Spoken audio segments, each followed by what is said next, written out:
도고상 마고상이라고. 나의 도가 높아지니 주변에서 마구니가 꼬이게 되는구나. 마음을 잘 다스려서 그런 것에 휘말리지 말아야 하리라. 나반은 이렇게 최면을 걸듯 같은 생각을 반복하며 얼굴에 피어오른 열꽃을 씻겼다. 주 도고상 마고상. 도력이 높아지면 그것에 비례해서 마력도 높아진다. 도력이 높아져 주변의 이목을 끌다 보면 그만큼 유혹의 손길도 강해져 자칫하다가는 외도로 빠져 마구니가 될 수 있음을 경계하는 말이다. 봄을 맞은 산사엔 꽃향기 가득하고 비개인 뒤 시내는 실록 사이로 돌아 흐르는데 갑자기 불어닥친 질풍에 늙은 중은 빗장을 걸어 잠그네. 겨울이 다시 온 것도 아닌데 어찌 바람이 이리도 찬고. 이날 이후 나반은 두 명의 벗과 영원한 이별을 고했다. 죽을 때까지 인연을 단절하고 지냈는데 간간히 서로에 대한 소문을 들어 근황은 알았지만 얼굴을 마주하는 일은 결코 없었다. 화무 백일홍이라 하지만 나반의 앞길엔 거침이 없었다. 신통력은 그의 도력을 입증하는 확실한 도구로 쓰였고 결국 나라에서 제일 가는 사찰을 세우게 되었다. 그의 밑에서 공부하는 승려만 해도 300여 명에다가 신도들은 무려 수십만 명에 이르렀다. 사찰 하나가 다른 사찰 수백 개를 합친 것보다 컸으니 그야말로 나반의 성공을 실감할 수 있었다. 그의 나이 80을 넘어서자 여기저기서 입적했다는 소식이 들려오기 시작했다. 하나 둘씩 지인들이 세상을 떠나고 있는데 그 가운데 진녀와 상심도 껴 있었다. 이들의 입적 소식을 들었을 때 나반은 다소 후회하는 마음도 들었다. 자존심이 대체 뭐길래 도반과 평생을 보지 않고 살았단 말인가. 죽기 전에 만나 마음이라도 풀었어야 했는데. 나반도 나이가 들다 보니까 다소 성정이 누그러진 모양이었다. 죽음을 눈앞에 두니 인생 무상이라고 모든 것이 허망하게만 느껴졌다. 문득 도가에서 말하는 화덕이 떠올랐다. 쉽게 말해 다툼이 없는 어울림의 덕을 말한다. 어울림이 얼마나 중요했으면 동진을 강조하며 티끌과도 함께하라 했겠는가. 어울리지 못하는 만큼 뭐가 있는 것이고 뭐가 있는 만큼 상대에게 걸림이 많게 되는 이치인 것을. 나반은 진녀와 상심 외의 다른 도반들과도 그리 친하게 지내지 못했다. 제자와 신도들에게 둘러싸여 피라미드의 정점이 되어 살았지만 세상사라는 게 어디 존대만 받는다고 해서 잘 산다고 말할 수 있겠는가. 가끔 같은 눈높이의 상대에게 언질도 받고 대작도 하면서 어우러져야 회포라도 풀 수 있으며 섭섭한 분별도 맛도 볼 수 있는 것이다. 물론 나반에겐 이 사람은 저라고 저 사람은 이래서 가까이 할 수 없다는 구실이야 있었지만 도학적 현지에서 보면 그런 것들은 한낱 핑곗거리에 지나지 않았다. 도가 외계를 담음에 어찌 구별이 있겠는가. 잘잘못을 보는 것은 그대로 하되 담는 것의 인색에서는 안 된다. 일체의 차별 없이 담는 공명의 성품인 화덕. 나반은 그것의 아쉬움을 남긴 채 얼마 뒤 입적을 앞두게 됐다. 이성과의 이별을 코앞에 둔 나반. 이성에서의 모든 기억이 가물가물해지며 그 사이로 일생이 파노라마를 이루며 빠르게 스쳐 지나갔다. 나름 멋진 인생을 산 것 같았다. 자족을 하는 것도 잠시 주변에서 흐느끼는 소리들이 들려왔다. 눈을 뜰 기력이 없어 청각의 신경을 모아보니 제자들과 몇몇 신도들 같았다. 그들이 방 안에서 문지방 너머까지 가득 들어차 있었다. 이렇게 누워서 죽으면 폼이 나지 않을 텐데 어쩌다 나도 모르게 누워버렸구나. 나반은 죽는 순간까지도 체면을 떠올렸다. 이왕이면 앉아서 그럴듯하게 눈을 감아야 부처의 명성에 걸맞지 않나 생각했다. 하지만 몸뚱이가 반드시 도력에 비례하라는 법은 없지 않은가. 좌불이 있으면 와불도 있는 법. 나반은 어떻게든 마음을 편히하고 운명을 맞이하려 했다. 하지만 어딘지 모르게 불안한 마음이 가슴 한기 구석에 남아있었다. 그것이 무언지 계속해서 떠올려봤지만 좀채 윤곽이 잡히지 않았다. 그러다가 죽은 뒤의 모습이 하나둘씩 그려지면서 그것의 실체가 드러났다. 이제 몇 번 숨을 들이쉬고 나면 저승이겠구나. 과연 저승에서의 나의 모습은 어떠할까? 내가 부처의 몸으로 다시 태어나는 것인가? 혹시 보살 정도에서 머무르게 되는 건 아닐지? 나아반의 범위는 사후에 따라올 위치였다. 이성에서는 보살보다는 부처님으로 불리는 경우가 많았다. 처음엔 계면쩍어 손살을 치거나 속으로 얼굴을 붉히곤 했지만 그것에 점점 익숙해지면서는 자연스럽게 받아들이게 됐다. 그리고 사실 따지고 보면 삼라만상 가운데 부처하는 것이 없지 않은가. 하지만 개관사정이라고 막상 관뚜껑을 덮으려 하니 그 결론에 대한 걱정이 들었다. 개관사정. 관뚜껑을 덮고 나야 그 사람에 대한 정확한 판단을 할 수 있다. 본문에서는 죽어봐야 영역이 어느 정도인지 알 수 있다는 뜻으로 쓰임. 부처가 아니라 보살, 아니 그냥 일반 천신밖에 안 되면 어쩌나 하는 걱정이 가슴 한구석에 또아리를 털고 있었다. 그러다가 몸이 점점 쇠약해지자 그런 생각조차도 귀찮아졌다. 그저 만사를 잊고 쉬고만 싶을 뿐이었다. 나반, 그는 유언도 남기지 못한 채 마지막 숨을 내쉬고는 그대로 영원한 잠에 빠져버렸다. 나라의 큰 스승이 입적했다고 하여 국가에서 주관하는 대대적인 인멸식이 열렸고 사찰은 며칠 동안 다비식을 보러 온 신도들로 인해 인산인해를 이루었다. 나아반은 국사로 추대되어 역사에 길이 그 이름을 남기게 되었다. 한참 동안 고난 잠을 잔 것 같았다. 나아반이 눈을 뜨자 누군가가 자신의 양쪽에서 팔짱을 끼고 거칠게 움직이고 있는 것이 느껴졌다. 고개를 살짝 돌리자 발 아래로 정든 사찰이 보였다. 신도들이 발 디딜 틈도 없이 꽉 들어차 있고 여기저기 대승통곡을 하며 울부짖는 소리가 메아리가 되어 들려왔다. 내가 죽은 것이구나. 그런데 이 옆의 신들은 뭐지? 천상에서 나를 모시러 온 하늘의 사자들인가? 좌우의 신들을 자세히 보니 휘황찬란한 관복을 걸치고 있었다. 역시 자신이 생각한 것이 맞았다. 천궁에 거하는 천관들이 자신을 모시러 이리 나타난 것이 아니겠는가? 하지만 그렇더라도 자신의 위치가 부처인지 보살인지는 여전히 의심스러웠다. 한낱 전신을 이리 양쪽에서 호위하여 인도하지는 않을 터 필경 적어도 보살의 위인은 되리라. 이렇게 자위해 보아도 의거는 여전히 남았다. 옆의 호위 신들에게 자신의 경지를 물어보고 싶었지만 그리 되면 채통에 손상이 갈 것 같았다. 자타가 공인하는 전지전능한 자신이 이런 것을 물어보는 것 자체가 낯깎이는 일일 터. 관복을 입은 신들은 나반을 끌고 계속해서 하늘로 오르더니 드디어 1차 공막을 뚫었다.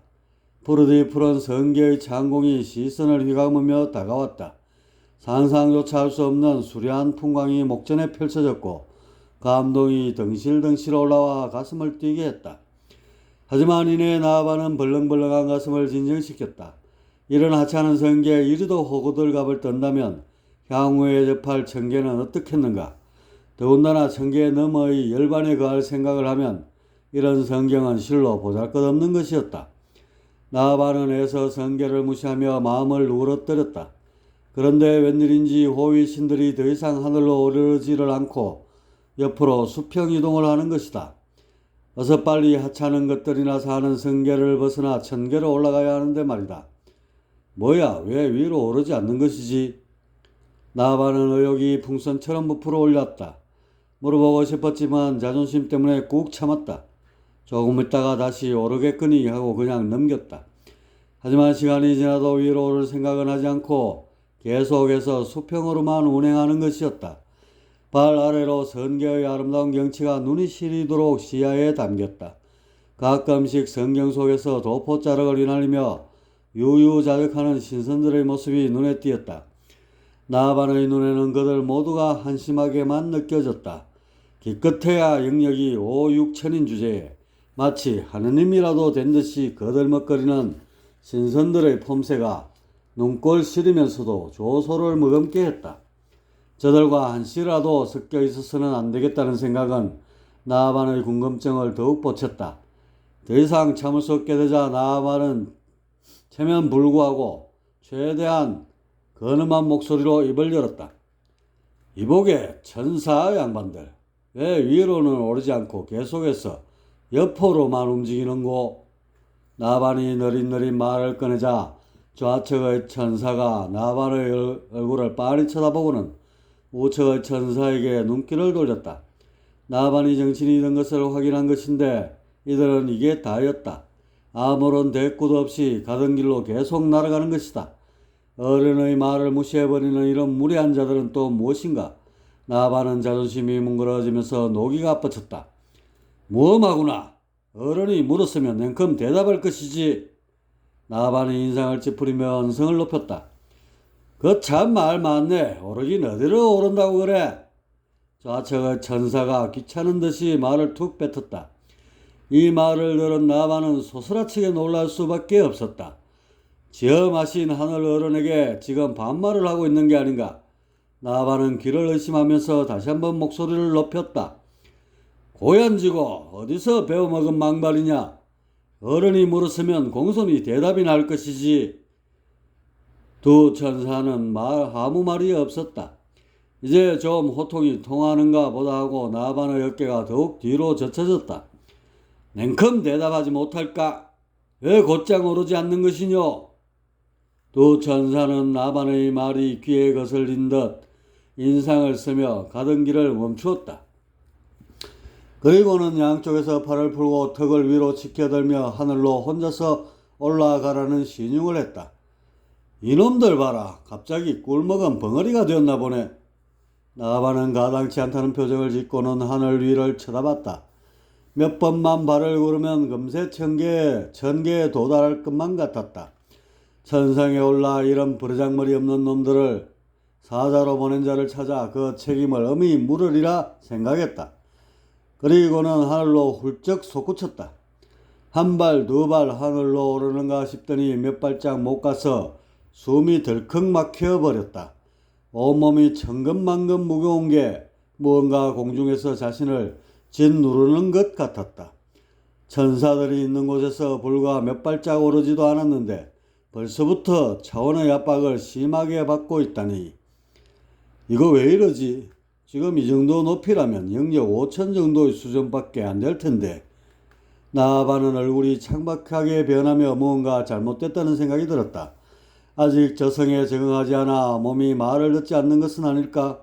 굼벵이가 허물을 벗어 매미가 되려면 소정의 시간이 필요하단 말이다. 아마 얼마 지나지 않아 온몸에 빛이 들어차서 눈이 부시게 되겠지. 나반이 억지로라도 자위하려 애쓰는 때에 밑에서 그런 그를 한심하다는 듯 쳐다보고 있던 천사 한 명이 갑자기 하늘을 향해 솟구쳐 올랐다. 순식간에 나반을 지나 하늘 높이 오르더니 한 점이 되고서야 멈췄다. 그리고 몇 초 뒤 손살같이 하강하여 나반의 목전에 얼굴을 바싹 가져다 대었다. 이 양반아, 오르긴 어딜 올라? 간신히 선계에 올라왔으면 납작하게 바닥이나 기어서 운행할 것이지. 천사는 이렇게 말하면서 나반의 이마를 손가락으로 쿡쿡 찍어 눌렀다. 그러자 아래쪽에 있던 다른 천사가 요즘은 개나 소나 다 신선이 되나 보구먼 하면서 비아냥댔다. 이들은 나반을 한참 밑의 신이라도 되는 것처럼 하찮게 취급했고 순간 나반은 바위에 머리라도 찧은 것처럼 하늘이 빙그르 돌며 얼굴이 샛노랗게 물들었다. 내가 악몽을 꾸고 있구나. 내 영역이 고작 5천이라고? 신선들 중에서도 가장 하급 신선인. 심각한 표정으로 고뇌하던 나반은 갑자기 정신이 나간 것처럼 킬킬대며 웃어댔다. 아무리 생각해도 어이가 없었던 때문이다. 이때 천사는 나반의 팔짱을 끼고는 다시 아래로 내려왔다. 그리고 대기하던 다른 천사가 나머지 한 팔을 끼자 곧장 목적지를 향해 날아가기 시작했다. 천사의 손에 이끌려가는 나반은 팥죽이 끓듯 일어나는 번뇌에 눈을 질끈 감았다. 이것이 꿈이 아니고 생시면 어떡할 것인가? 자신의 영역이 진짜로 5천밖에 안 된다면 설마 그럴 리가? 나반은 자신이 최소한 영역 8천의 전신점은 될 거라 생각했다. 비록 부처와 보살은 아니더라도 그래서 천신으로 판명 날 경우를 대비하기도 했었다. 좀 창피는 할 테지만 그래도 이리저리 둘러댈 말을 생각해 놨었다. 그게 그러니까 중생구제를 위해 대각을 뒤로 조금 밀었다는 식의 얘기였다. 그런데 뭐 5천이라고? 아, 빨리 꿈에서 깨어야겠다. 이런 악몽은 지옥불에 처박히는 것보다 더한 고통이리라. 바로 이때 먼 발치로 제법 규모가 있어 보이는 궁궐이 시야에 들어왔다. 황금빛으로 둘러싸인 건물들 사이로 갖가지 단청들이 오색빛을 내비치며 자태를 뽐내고 있었다. 아무리 멋져봐야 성계에 있다는 자체로 별 볼 일 없는 곳이 아니겠는가. 나반은 시선을 사로잡는 황금빛 궁궐을 애써 외면했다. 그곳은 사실 지상의 상궁들을 감독하는 원궁이라는 관청이었다. 쉽게 말하면 산신들이 소속된 상위 관청으로 보면 된다. 그곳의 책임자를 원궁 대신이라 칭하는데 3000년 전부터 묘천이라는 신선이 쭉 자리를 맡고 있었다. 원궁 대신의 전무실을 보면 크게 두 부분으로 나뉘어 있는데 하나는 궁궐 정중앙에 위치해 있고 다른 하나는 궁궐 위쪽으로 높이 솟아 공중에 떠 있었다. 신선들의 영역이 제각각이기에 두 곳으로 갈라 눈높이를 맞춘 것이었다. 관복을 걸친 천사들은 나반을 아래에 있는 집무실로 데리고 갔다. 반쯤 얼이 빠져버린 나반은 대숲 사이에 세워진 희왕한 궁궐 앞에 우두커니 섰다. 마치 재판을 받기 위해 대기하고 있는 죄수처럼 맥 빠진 얼굴로 멍하니 전방을 응시했다. 지루하여 하품이 날 즈음에 원궁 대신인 묘천이 준엄한 모습을 드러냈다. 이자가 나반이란 자인가? 예, 그러하옵니다. 천사들이 고개를 직각으로 숙이며 정중히 예를 올렸다. 수고들 많았으니 가서 한 잔들 하게나. 천사들은 다시 예를 갖추고는 곧장 밖으로 나갔다. 나반은 고개를 뻣뻣이 쳐들고 원궁 대신의 면상을 주시했다. 도대체 어느 놈이기에 자신을 이리도 머슴처럼 대하는지 괘씸하기 이를 데가 없었다. 그런데 눈을 치켜 뜨는 순간 마치 얼굴에 헤드라이트를 비추는 것 마냥 눈이 부셨다. 나반은 왼손으로 눈을 가리며 짜증을 토해냈다.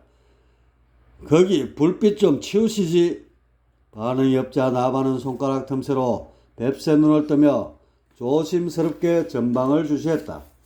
희뿌연 것들이 시선을 어지럽혔지만 자세히 보니 누군가의 모습이 어른길었다.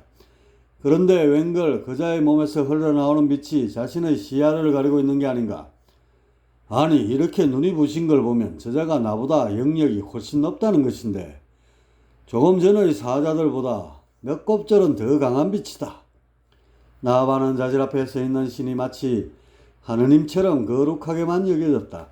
영역이 얼마나 높기에 저런 찬란한 빛이 온몸에서 쏟아져 나오는지 아연할 뿐이었다. 그러면서도 한편으론 자존감이 뭉개지면서 오는 고통을 삼켜야만 했다. 자네 이제 정신을 좀 차렸는가? 이생에서의 온갖 영화 때문에 잠시 천신이 된 것으로 착각도 들었을 것이야. 그러나 천신이 아무나 되는 것은 아니지. 내가 영역 6.5천의 경지에 이른 지도 만년이나 지났건만 아직도 천신이라 하면 요원하게만 느껴진다네. 허허. 원궁 대신 묘천은 나반의 심정을 꿰뚫고 있는지 핵심을 찔렀다. 나반은 점점 이것이 꿈이 아니고 현실임이 실감났다. 절망감은 커져만 갔고 이제는 하늘이 무너져 꼼짝없이 압사당할 것만 같았다. 이제 약속을 지켜야지. 기억은 당연히 안 나겠지만 말이야. 약속이라니 무슨 약속을 지키라는 것인가? 나반은 절망 속에서도 한 줄기 의문이 솟았다. 자네가 인간으로 태어나기 전에 이곳 원궁에서 관료로 있었다네. 인간계의 무속을 담당하는 선무부의 평관리였는데 일을 얼마나 잘했던지 자네 덕분에 무게가 잘 다스려졌지 뭔가. 어느 누구의 말도 들으려 하지 않던 고집불통 무속신들이 자네 말이라면 끔뻑하고 잘도 귀담아 들었었지. 자신의 전생 이야기가 들려오자 나반은 무슨 허스턴 수작을 짓거린가 싶어서 이내 귀를 닫아버렸다. 지금 그따위 얘기나 한가하게 듣고 있을 때가 아니지 않은가. 무너져 내린 하늘을 어떡하든 다시 세워야 했다. 하지만 닫힌 길을 용케도 뚫고 전생 이야기는 계속해서 흘러들어왔다. 자네는 천부적으로 신통력을 다루는 재주가 남달랐지. 무속신들이 종종 회로가 얽혀 인간 제자와 불통이 되면 자네가 나서서 엉킨 회로망을 고쳐주곤 했다네. 그러다 보니 자연스레 자네를 따르게 되었고 말이야. 그래서 뭐가 어쨌다고? 말이 왜 이렇게 길어? 결론만 내리면 되었지. 나반의 영역이 겨우 6.5천인 주제에 자신에게 하대를 하며 들먹거리는 눈앞의 신이 몹시 못마땅했다. 원궁에서 하는 일 가운데 가장 골치 아픈 일이 바로 무속을 다루는 일이네. 자네 덕분에 너무 편하게 일을 볼 수 있었는데 그만 임기가 다 돼버렸지 뭔가. 벼슬을 높여준다고 해도 자네는 막무가내로 퇴직한다고 우겼지. 알고 보니 글쎄 자네의 수명이 거진 다 되어 윤회를 목전에 둔 거였어. 그래서 내가 제안을 하나 했다네. 자네가 인간이 됐을 때 내가 직접 신통을 열어 힘을 실어주겠다고 말이야. 원궁 대신이 이 정도 말하자 나반의 불안감은 돌이킬 수 없이 커져만 갔다. 무작정 엉터리 얘기로 치부하려 했는데 점점 구체적으로 앞뒤가 연결되고 있지 않은가. 내가 공적인 기관 정보기관까지 동원해 자네에게 신통을 내려주었다네. 그 결과야 자네가 잘 알고 있지 않은가. 허허. 나반은 이제 벼랑 끝으로 몰렸다. 모든 것을 꿈으로 치부하려 했는데 사실관계가 명확히 드러나면서 빼도 박도 못하는 현실이 되었다. 살아생전의 신통력은 죄다 눈앞에 있는 제자로부터 흘러나온 것이고 그래서 그랬는지 신통이나 주문, 산신각 등에 그토록 집착했었던 것 같다. 나반은 잠시 생각을 하고는 무거운 입술을 움직였다. 그래서 날 보고 어쩌라고? 나반은 눈썹을 찡그리며 반말조로 거칠게 내뱉었다. 허허허, 인간적 습성이 아직도 많이 남아있구먼. 전생에는 내 발밑에 꿇어앉아서는 감히 머리도 들지 못했거늘 인간으로 태어나 호강을 한번 하더니만 눈에 뵈는 게 없어졌어. 허허허. 원궁 대신은 나반의 입장을 충분히 이해한다는 듯 너그럽게 말을 했다. 하지만 이런 말이 더더욱 나반의 심장을 조여왔다. 숨이 막히며 그대로 미쳐버릴 것만 같았다. 며칠 푹 쉬면서 예전 지인들도 만나보고 원궁 돌아가는 형편도 살펴보다 보면 정신이 들 것이야. 그때가 되면 다시 예전처럼 무속일을 열심히 하도록 하게나. 자네와 약속한 것은 문서로 잘 보관되어 있으니 의심이 나면 언제든지 말하고. 아, 약정된 기간은 300년일세. 허허. 원궁 대신은 말을 마치자마자 하늘로 솟아올랐다. 천공에 뚫린 구멍을 통해서 곧바로 위쪽의 집무실로 돌아갔다. 이와 동시에 몇몇 관료들이 나타나서 나반의 소매를 끌어 숙소로 안내했다. 원궁의 북쪽으로 얼마 이동하자 바위산에 둘러싸인 언덕이 나왔고 그 한 기퉁이에 옹기종기 집들이 모여 있었다. 그중 한 곳을 배정받은 나반은 집 앞 연못 앞에 털썩 주저앉아 실험에 잠겼다. 이제는 더 이상 꿈이나 허상으로 치부할 수 없게 되어버렸고 향후 어떻게 대처해야 할지에 대해 심도 있게 궁리해야만 했다. 나반은 문득 도가에서 떠드는 출원지소란 말이 떠올랐다. 밖에서 구하면 격까지 지식은 살지 모르나 본질에선 멀어지게 된다는 일반적인 교훈인데 마치 자신의 처지를 가리키는 것만 같았다. 신통력에서 얻어지는 가짜는 재주로 우쭐대다가 결국 이런 꼬라지가 된 게 아닌가. 자신을 부처로만 철석같이 믿어왔던 제자와 신도들을 생각하면 얼굴이 화끈거려서 쥐구멍에라도 들어갈 판이었다. 그나마 다행인 것은 지금의 자신을 어느 누구도 알지 못한다는 사실이다. 이것으로 위안을 삼으며 몇 달을 지낸 나반은 차츰 원궁 생활에 익숙해져 갔다. 원궁의 업무란 게 그다지 복잡한 것은 없었다. 인간계의 명산마다 배치되어 있는 상궁의 보고를 받아 검토하는 일이 대부분이었고 가끔씩 용궁에서도 보고가 오긴 하지만 1년에 몇 번 되지 않았다. 상궁의 보고서를 보면 특별한 일은 없고 그저 형식적인 것이 대부분이었다. 간혹가다 인간계의 사건 사고나 전쟁 발생에 대한 내용도 끼어 있는데 이런 것은 원궁이나 산궁에서 관여할 바가 아니었다. 인간들이 스스로 알아서 하는 것이기에 보고만 받았지 그 다음의 후속 조치는 없었다. 그렇다고 아무 일도 없이 매일같이 놀고만 있는 것은 아니었다. 한 가지 바쁜 일이 있긴 한데 그것은 인간계에 널리 퍼져 있는 샤머니즘을 관리 감독하는 일이었다. 샤머니즘은 달리 무속이라 하는데 무자의 어원을 살펴보면 그 뜻이 확연해진다. 위의 일은 하늘을, 아래의 일은 땅을 말한다.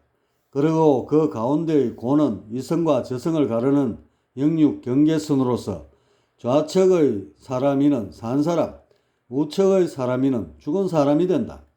따라서 무속이란 천지 사이에서 이성과 저성을 연결하는 일체의 점술이나 기복, 재래 행위를 통칭한다.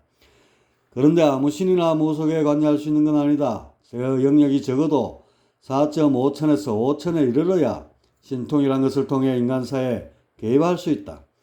그 이상의 영역을 지니면 대체로 초월의식이 커져서 그만큼 인간사와 거리를 두게 된다. 반대로 영역이 4.5천 이하로 내려가면 집착과 원한의 정도가 강해지고 그만큼 이성에 대한 미련을 잘 떨치지 못하게 되는데 이들은 신통을 개설할 힘이 딸려 대체로 자손이나 지인들의 몸만 괴롭히는 꼴이 되고 만다. 이런 신들의 회귀본능, 다시 말해 인간계에 관여하려는 심리를 방치하다 보면 샤머니즘이 더욱 기승을 부리면서 문명은 답보 상태에 빠지게 된다. 마땅히 신들의 이동 경로와 인간사의 개입 정도를 따져봐야 하고 이런 연유로 원궁이 무속의 일에 관심을 두지 않을 수 없는 것이었다. 나반이 휴식을 취하면서 조금씩 관심을 보인 분야는 재버릇게 못 준다고 신통에 관한 거였다. 신통이란 인간들과 신의 통신에 관계된 총괄 업무를 말하는데 이게 사실 여간 복잡한 것이 아니었다. 인간의 영대가 맑아야 하는 전제조건 외에도 회로의 종류와 질, 개설 방법에 따라 신통의 질은 천차만별로 갈라지게 된다. 주, 영대, 영혼이 깃드는 자리라는 뜻으로 여기에는 인당 사이에 위치한 상단전을 말한다.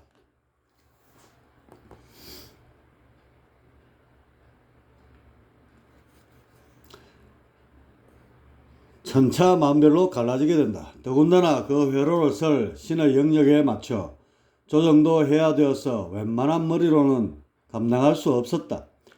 하지만 나아바는 생전에 신물나도록 신통을 써왔던 이력 때문인지 전혀 복잡하다는 생각이 들지 않았다. 오히려 들여다보면 볼수록 재밌다는 생각이 들었고 새롭게 개선할 수 있는 아이디어도 간간히 떠올랐다. 그는 좀 더 신통과 무속에 대해 알고자 관련 부서를 찾기도 했다. 그곳 관료들은 나반을 친절하게 대해주었는데 알고 보면 그가 인도 환생하기 전에 모종의 정분이 있는 자들이었다. 나반이야 기억이 전무하지만 그들은 또렷이 전생의 나반에 대해 인지하고 있었다. 나반은 무속에 대한 자료들을 검토한 뒤 직접 실태조사에 나섰다. 인간계로 내려가서 명산 도처에 위치한 기도틀을 둘러봤다. 몇 곳만 훑어도 돌아가는 상황이 눈에 훤했다. 귀신이나 신명들은 어떡하든 인간의 몸에 들러붙기 위해 과열 경쟁을 벌이고 있고 이것을 막거나 떼어내기 위한 무당들의 굿이 빈번히 이어지고 있었다. 하지만 중과 부적이라고 지금의 무당들로는 그보다 수백 배 이상 많은 귀신이나 신명들의 침투를 막아내기에 역부족이었다. 물론 각각의 상국마다 이런 신들을 도맡아 처리하는 저승사자가 없는 건 아니었다. 하지만 그들의 역할이란 죽음을 맞아 방황하는 신들을 인도하여 저승에 안착하게 하는 데까지였다. 그 이후에 벌어지는 일에 관여하는 것은 올건이었다. 물론 인간계에 심각한 폐해를 줄 만한 원혼귀를 잡아 가두는 경우가 종종 있긴 하지만 그것도 한시적이었다. 상황이 이렇다 보니 귀신이나 신명들이 대거 인간계로 쏠리는 현상을 막아낼 수 없었다. 문제는 인간들이 그 피해를 고스란히 받게 된다는 사실이다. 나아바는 여러가지 생각에 잠긴 끝에 몇 가지 방책을 강구해냈다. 그중 첫 번째는 인간을 괴롭히는 신들을 잡아 일정 기간 동안 감옥에 가둬두는 것이었다. 현재는 훈계 정도만 하고 방면하는 경우가 비일비재한데 엄중한 법을 세워 강력하게 처벌을 하면 어떨까 싶었다. 그러자면 느슨한 산궁보다는 교도소의 기능을 할 수 있는 선항이 필요했다. 선항이란 마을의 수호를 담당하는 자치기구 정도로 보면 되는데 여기에 딸린 작달만한 감옥을 교도소 규모로 확대하는 것이었다. 이미 존재하는 선항을 활용함으로써 경비도 줄이고 조속한 시간 내에 필요한 수의 감옥을 확보할 수 있다. 두 번째는 무속신들의 실력을 향상시키는 것이었다. 지금의 그들의 실력들이 고만고만한 정도였다. 물론 무속신들의 영역이 대부분 4.5천에 머무르는 것이 원인이었겠지만 그렇더라도 소정의 교육을 통해 능력을 높일 수 있다. 이를테면 인간의 몸에 붙은 귀신을 떼어내는 것도 지금처럼 달래거나 위협하는 것만으로는 부족하다. 귀신이 인간의 몸에 숨는 방법과 동선을 파악하여 쇠꼬챙이로 찍어내듯 정확히 끄집어내야 하는 것이다. 이런 종류의 무업들은 소정의 교육을 통해 얼마든지 개선할 수 있다. 나반은 무속의 실태와 해결 방안에 대한 보고서를 원궁 대신 묘천에게 올렸다. 그리고 며칠 뒤 그의 보고서를 전적으로 채택하고 실행한다는 결정이 나왔다. 이렇게 해서 대략 3년에 걸쳐 선항에 딸린 감옥은 교도소 수준으로 확대됐고 명산도처에는 무속신들을 위한 교육기관이 자리하게 되었다. 이 프로젝트대로 몇 년 진행만 된다면 필경 인간사의 귀신 문제가 어느 정도 안정될 것이었다. 그런데 약간의 변수가 생겼다. 무속신들이 좀채 교육에 관심을 두지 않는 것이다. 이들은 어찌된 일인지 하나같이 교육에 대해 혐오감을 갖고 있었다. 나반이 그 이유를 알기 위해 무속신 몇 명을 찾아 그들의 의견을 들어봤다. 그건 여태껏 교육에 대한 문화가 없었던 것도 있지만 이들 자체의 심성이 자만감으로 가득 차 있다는 연유가 더욱 컸다. 모든 무속신들이 마치 하느님이라도 된 것처럼 전지전능함을 뽐내고 있었고 그렇다 보니 교육은 무슨 교육이냐며 손사래를 치는 것이었다.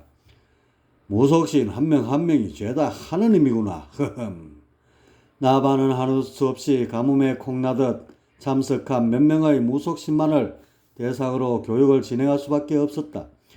하지만 이들마저도 막상 교육 시간이 되자 딴청을 부리기 일쑤였다. 무업에 필요한 여러가지 이론을 산신국사가 정확하게 풀어내자 무속신들은 괜히 왔다는 듯한 표정으로 주의를 산만하게 하였다. 심지어 잡담을 하는 놈에다가 어떤 오방신장은 좀이 쑤신다며 자리를 벌떡 일어나 허리에 차고 있던 장금을 허공에 대고 휘두르는 것이다. 더 큰 문제는 동자동녀신들이 제잘거리는 소리였다.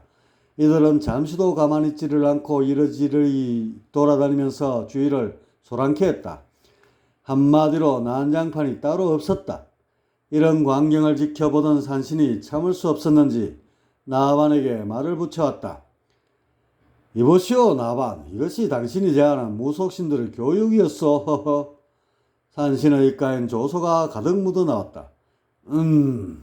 나반은 어찌 대답할지를 몰라 신음을 삼켰다. 산궁 주변의 무속신들은 줄잡아 500여 명은 되는데 이곳에 참석한 자들은 보다시피 30여 명밖에 안 되지 않소. 더군다나 똑바로 교육을 받는 자는 눈을 씻고 봐도 없고 말이오. 교육은 물 건너간 것 같소이다. 나반은 계속해서 침묵을 유지하고 있었다. 무슨 해법을 찾는 듯 그의 예리한 눈빛이 번뜩였다. 더 큰 문제는 선항이요. 교육이야 철폐하면 쉽게 끝나는 문제지만 수백 군데에 설치한 선항의 감옥들은 어찌할 것이오. 무속신들의 교육이 제대로 되어야 이것을 유용하게 쓸 텐데 지금 첫 단추를 못 꿰는 바람에 그 많은 감옥들이 무용지물이 되게 생겼지 않았소. 산신은 늘 원궁의 간섭에 대해 불만이 많던 차였다. 이참에 자신도 목소리를 높여 그간의 맺힌 바를 풀려는 듯 보였다. 이때 나반은 그저 장황한 일가를 뒤로하며 무속신들에게 다가갔다. 그리고 그 가운데 한 명의 머리를 양손으로 잡고는 좌우로 흔들기 시작했다. 벼랑간 봉변을 당한 무속신은 잠시 저항을 하려는 것 같더니 이내 차분히 가라앉았다.